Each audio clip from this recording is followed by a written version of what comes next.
Welcome to Guns and Gear Network, everyone. Appreciate you tuning in. Today we're going to look at a light machine gun style build for your binary or force reset style triggers. Stay tuned.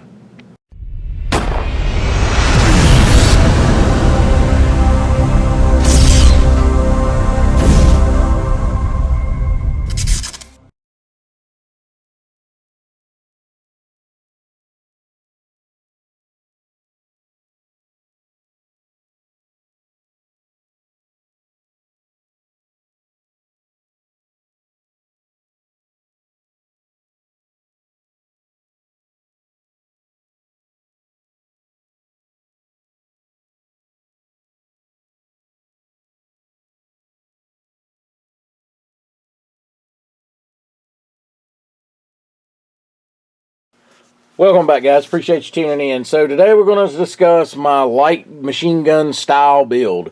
And the reason I wanted to build something like this for you guys that have binary triggers, Fostech, TacCon, Rare Breed, whatever it is, one of those cool triggers, then I wanted to build a AR, light machine gun styling around one of those triggers. Ironically, I hadn't picked my trigger yet, but we'll discuss that later in the video.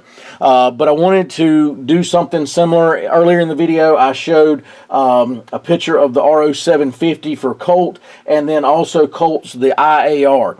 So the Colt RO-750 was produced probably back in the 80s, I think. Don't hold me to that. I don't remember exact.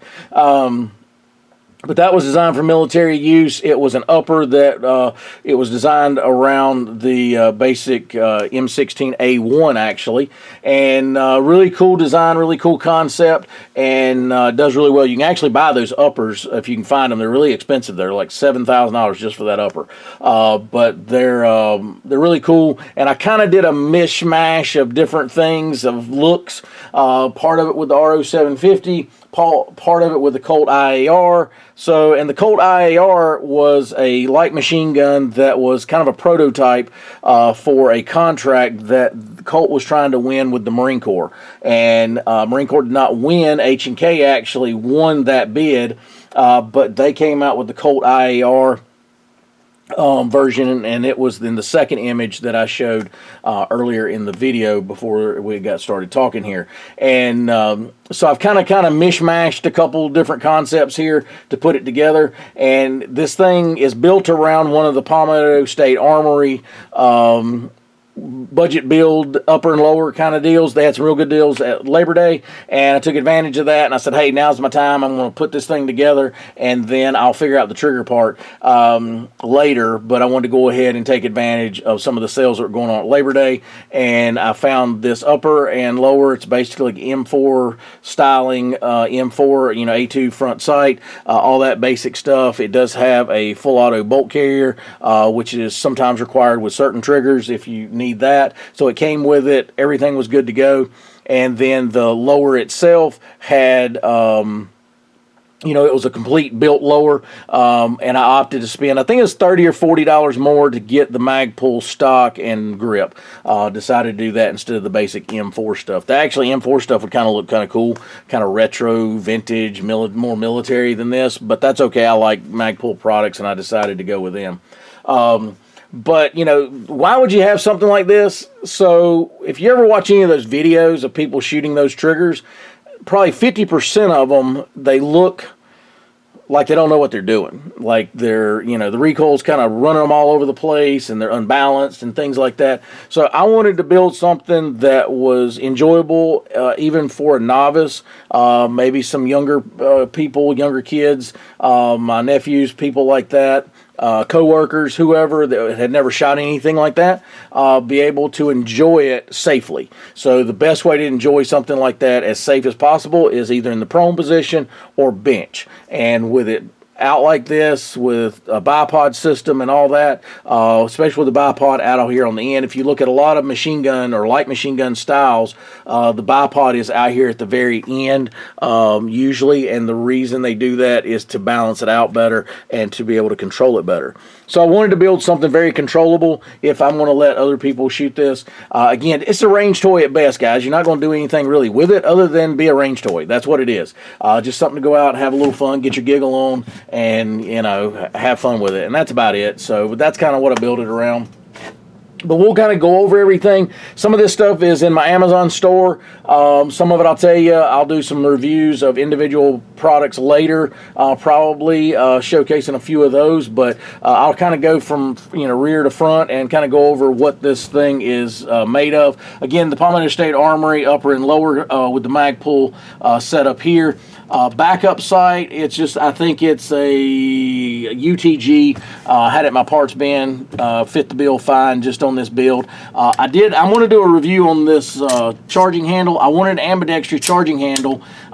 They've got a real good deal on these, and I'll discuss that at a later date. But I got this ambidextrous. It looks really nice. Again, I'll need to use it a little more to really give you a fair assessment.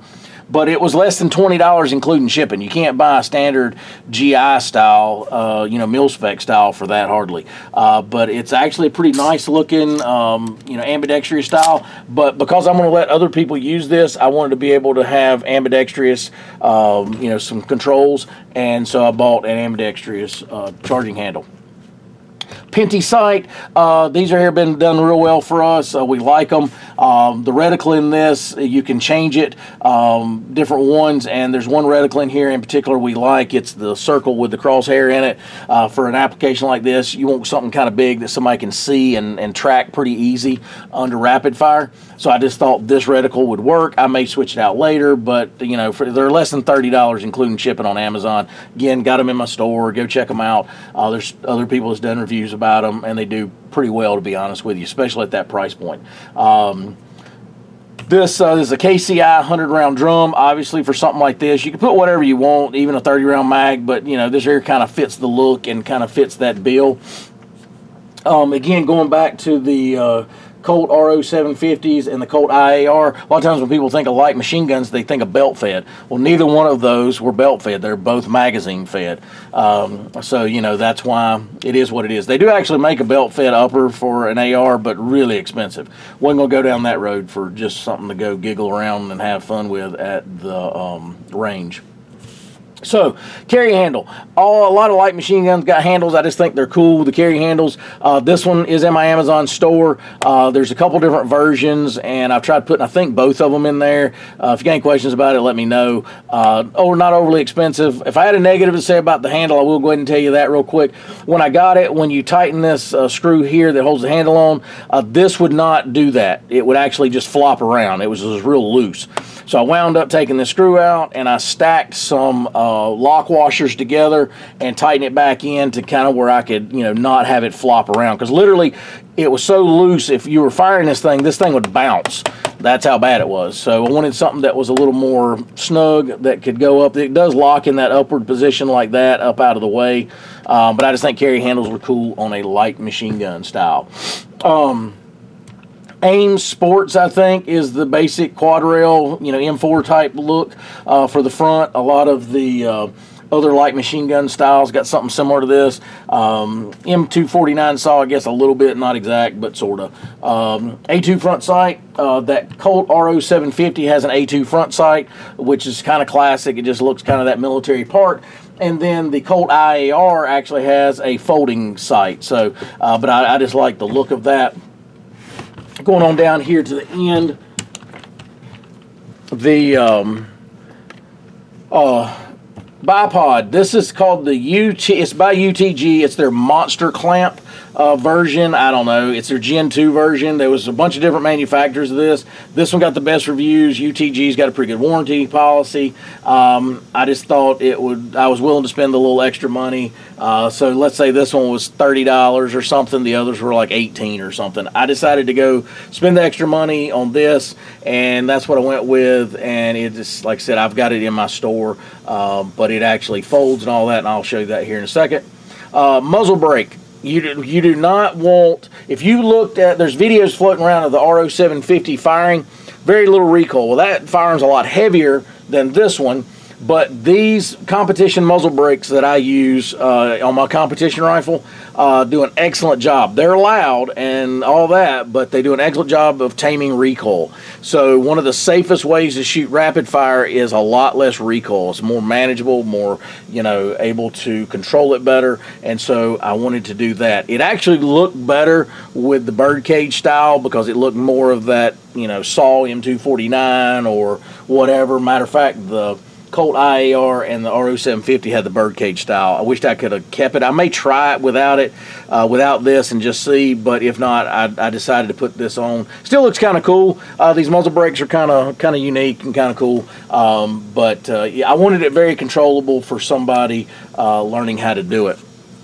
Again, you know, drum mag, something like this right here is kind of what you want for, you know, this style of setup. The grip pod, this is a genuine military issued style grip pod. I think it's by, let's see, GPS Grip Pod Systems. That's one of the genuine ones. There's cheaper versions around.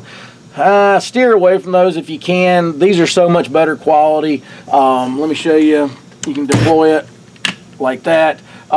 These actually have stainless steel inserts in them. They're designed for the military, guys. I don't know what to tell you other than they work. So this is kind of a mix-up. The RO750 has a grip like this that does not, it's not a bipod because they had the bipod built into it, but it's big and round like this, kind of gives it that same look. So I actually thought it fit pretty well, but ironically the Colt IAR is based around this grip pod. They actually have grip pods that they issue with that rifle, so this is kind of a mix-up of both. But the RO750, their grip looks similar to this, if just imagine it without this little piece down here at the bottom. It's kind of what it looks like. Again, you can look at the pictures. I'll try rolling some of those in. This bipod here, if you look at the RO750, also the bipod flip backwards, and that's what this one does. You can switch it around, obviously, where it's going forward. I thought it looked kind of cool, flip back like that. Kind of gives it more of that RO750 light machine gun kind of look. And then again, if you want to use the grip pod instead, you could just set it up like that. So versatile setup, guys. If I want to, you know, get a little higher in the prone or on the bench, I can use that or this right here. These legs on here, show you this. These legs here do extend. Just undo them like that. Get you a little higher like that. So, but yeah, and then to push them back, you just got to turn it and then push them in and then tighten it. It's not the easiest system, but it ain't terrible either. But it's just, you got to kind of do it like that. But anyway, guys, the light machine gun build for one of the whiz bang cool triggers, if I can figure out which trigger I'm going to get. Just hadn't decided that quite yet, but I'm working on it, so we'll see.